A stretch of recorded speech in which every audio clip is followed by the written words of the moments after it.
Bonsoir à tous et bienvenue. On a évité le pire ce jeudi à la maison du PDCI RDA.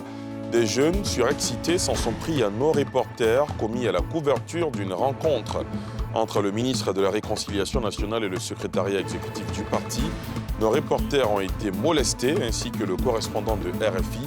Le matériel de travail de NCI a été cassé, vous le verrez dans ce journal. L'agence de notation financière Bloomfield Investment Corporation a publié ce matin les résultats de son rapport sur le risque d'investissement en Côte d'Ivoire pour l'année 2021. Le document présente les éléments constitutifs du risque d'investissement en Côte d'Ivoire grâce à une méthodologie axée sur plusieurs paramètres. Et puis les éléphants de Côte d'Ivoire reçoivent dans 48 heures l'équipe des étalons du Burkina Faso dans le cadre d'un match amical. Depuis lundi, les pachydermes sont au labo sous la houlette du coach Patrick Baumel qui se réjouit de l'état d'esprit de ses joueurs. Je vous le disais, on a évité le pire ce jeudi à la maison du PDCI RDA. Des jeunes surexcités s'en sont pris à nos reporters, commis à la couverture d'une rencontre entre le ministre de la Réconciliation nationale et le secrétariat exécutif du PDCI RDA. Nos reporters ont été molestés, ainsi que le correspondant de RFI. Le matériel de travail de l'équipe de NCI, malheureusement, a été cassé. Le compte-rendu, justement, de Thiemé Dandje et Mathurin Badé. La visite du ministre de la Réconciliation nationale, Kouadio Konan-Bertin, tourne à la violation de la liberté de la presse, au siège du PDCI, Parti démocratique de Côte d'Ivoire, victime de la barbarie d'un autre âge. L'équipe de la NCI ainsi qu'un journaliste correspondant de la Radio France Internationale. Ces hommes de médias ont été pris à partie par une horde de jeunes surexcités. À leur tête, le président de la JPDCI rurale, Innocent Yao, se disant opposé à la présence de l'hôte du jour, qui aurait selon eux trahi le parti de l'ex-président Henri Konan Bédié. Ils s'en sont pris à la presse, molestant sur le passage journalistes et cadreurs, avec à la clé des égratignures et la destruction du matériel dans le dessein d'empêcher par la violence toute déclaration de leurs anciens camarades. C'est sous escorte de la gendarmerie que l'équipe de NCI a quitté les lieux où le président de la JPDCI, quoique sous contrôle judiciaire, a fait régner une ambiance de terreur orientée contre la presse. NCI se réserve le droit de saisir les juridictions compétentes pour faire la lumière sur cet incident inacceptable. Dans l'actualité économique, l'agence de notation financière Bloomfield Investment Corporation a publié ce matin, au cours de la 5e édition de la conférence Risque Pays tenue à Cocody, les résultats de son rapport sur le risque d'investissement en Côte d'Ivoire pour l'année 2021. Ce rapport présente les éléments constitutifs du risque d'investissement en Côte d'Ivoire grâce à une méthodologie axée sur plusieurs paramètres. Il sert d'outil de prise de décision pour l'investissement, tant pour les acteurs du secteur public que du privé. Nadia Edja, Fulgence Siedou. Avec une note globale de 5,6 sur 10 en 2021 contre 5,7 en 2020, la Côte d'Ivoire perd 100 points sur l'évaluation du risque d'investissement. Cette baisse des performances, qui s'explique par les effets de la crise sanitaire de coronavirus, n'est cependant pas alarmante selon Stanislas Zézé, président-directeur général de l'agence de notation financière, à l'origine de cette étude. Et ce qui explique ça, évidemment, c'est le contexte de pandémie mondiale qui a mis une pression significative sur l'économie de la Côte d'Ivoire et sur la résilience de la Côte d'Ivoire. Donc là, le taux de croissance est contracté jusqu'à 1,8, mais dans un contexte pareil, ça représente une bonne résilience parce que toutes les économies de l'UEMOA, à part le Bénin, sont rentrées en récession. Aujourd'hui, la Côte d'Ivoire se trouve dans la catégorie de risque modéré, ce qui veut dire qu'il n'y a aucun frein à l'investissement en Côte d'Ivoire. Malgré ce résultat rassurant, il convient d'accentuer les efforts et miser sur des mécanismes efficaces pour une résilience de l'économie à long terme. Ce matin, nous avons eu des discussions avec le ministre des Finances qui a parlé du plan de développement de 2021-2025 qui met l'accent justement sur l'industrialisation et sur la transformation.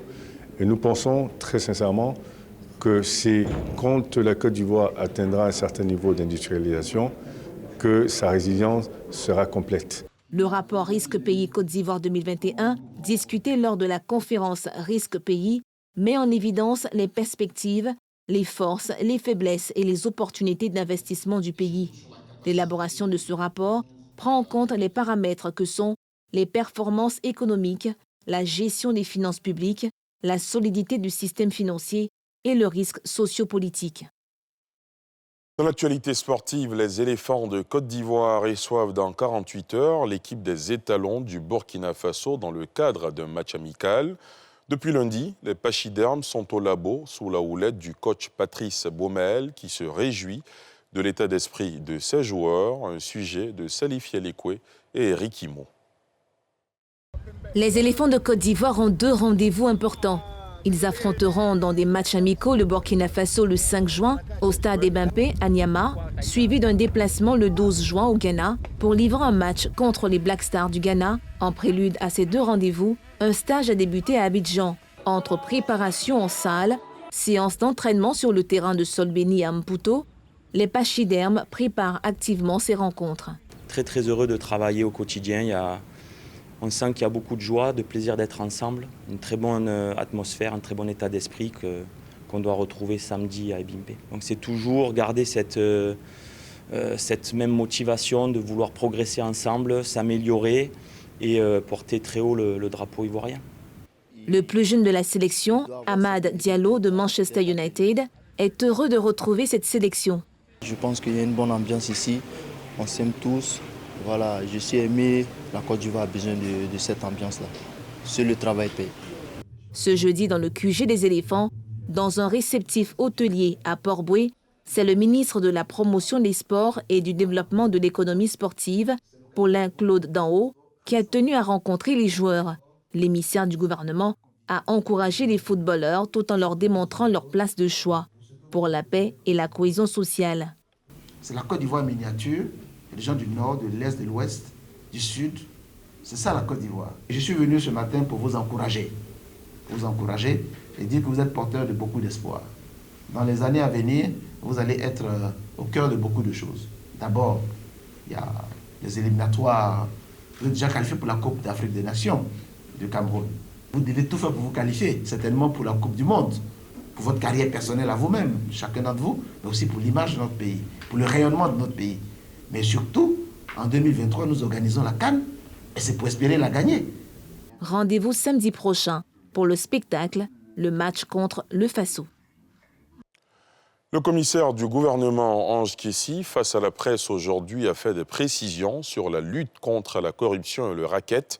Selon lui, depuis 2011, ce sont 238 dossiers de racket et de corruption qui ont été enregistrés au sein de ce tribunal avec 332 hommes en armes jugés. Il a invité la population à dénoncer les cas de racket et de corruption. C'est un sujet de Salif Yelekwe et Eric Imo. Tribunal militaire d'Abidjan ce jeudi. Le point de presse trimestriel sur le racket impliquant les forces de l'ordre, animé par le commissaire du gouvernement, Ange Kessi. Un hôte de marque pour cette édition, le ministre de la Promotion de la bonne gouvernance, du renforcement des capacités et de la lutte contre la corruption, Epiphane Zorobi-Balo, qui s'est imprégné des réalités de ce tribunal. Depuis 2011, au total, nous avons enregistré 238 dossiers de racket et de corruption. Les deux sont assimilés pour 332 personnes qui sont jugées. Et ça m'amène à vous demander d'interpeller nos victimes pour se présenter, pour poser les plaintes. Dénonçons. Portons plainte pour qu'ensemble nous luttons contre la corruption, pour qu'ensemble nous luttons contre la racket. Pour sa part, le ministre en charge de la lutte contre la corruption s'est félicité des efforts abattus par Ange Kessi et son équipe. Toutefois, de nombreux autres chantiers doivent être exploités. Lorsque celui qui est chargé d'appliquer la loi lui-même viole la loi, il fait en sorte qu'on n'a plus confiance à l'État ni à ses représentants. Mais c'est l'addition des différents actes que nos forces de l'ordre commettent sur la route qui font que finalement, la présence du policier ne rassure pas, la présence du policier ne fait plus peur, nous pensons que la création d'une plateforme dédiée au signalement des cas de corruption, plateforme portée par le gouvernement, plateforme portée par les médias, plateforme portée par les organisations de la société civile, les lanceurs d'alerte et tous les influenceurs, peuvent nous permettre d'endiguer ce fléau. Le commandant de l'unité de lutte contre le racket a à cette occasion remis ce dossier au commissaire du gouvernement qui, à son tour, transmis à l'émissaire du gouvernement. Il s'agit des procès-verbaux, des bases sur lesquelles des procès vont s'ouvrir contre les hommes en armes indélicats. Et la deuxième édition du Salon du recyclage d'Abidjan s'est ouverte ici à Abidjan au plateau. Durant 3 jours, acteurs du développement, entrepreneurs verts et étudiants se sont réunis pour échanger autour du modèle de ville durable pour l'Afrique, une initiative privée qui vise à s'interroger sur les défis environnementaux du quotidien afin d'y apporter des solutions. Les précisions de Nadia Eidja et Fulgence Lissiedou. Des statues faites à base de soupières, des fauteuils tirés de pneus usagés. Nous sommes au Salon du recyclage d'Abidjan, un événement qui vise à sensibiliser sur les bonnes pratiques environnementales, avec comme thème pour cette deuxième édition, quel modèle de ville durable en Afrique? Aujourd'hui, on ne peut pas parler de ville durable sans parler de la maîtrise de l'urbanisation, sans parler du transport durable, sans parler de la pollution de l'air et tout ça. Donc, en quelque sorte, c'est ça. Mais c'est un constat que notre environnement est en train de se dégrader de jour en jour. Un thème en adéquation avec les objectifs environnementaux de la Côte d'Ivoire. Le pays bénéficie de subventions du Fonds pour l'environnement mondial pour faire de la capitale économique Abidjan une ville durable. Le Fonds pour l'environnement mondial finance depuis 2014 un programme international sur les villes durables. Le FEM donne des subventions, donc c'est des dons. Le FEM a contribué pour 6 millions de dollars. C'est environ 4 milliards de francs CFA. Ce salon s'est ouvert par différents panels sur des thématiques liées à la question de l'environnement. Les conclusions des échanges seront soumises aux décideurs. En dehors des panels et expositions, cette édition du Salon du recyclage d'Abidjan sera marquée par des awards de la ville durable, une cérémonie de distinction aux acteurs et entrepreneurs verts. Voilà, c'est la fin de ce journal. Merci de l'avoir suivi. Dans un instant après la météo, Sans réserve, ce soir reçoit pour vous Stanislas Zézé, président directeur général de Bloomfield Investment Corporation. À tout à l'heure.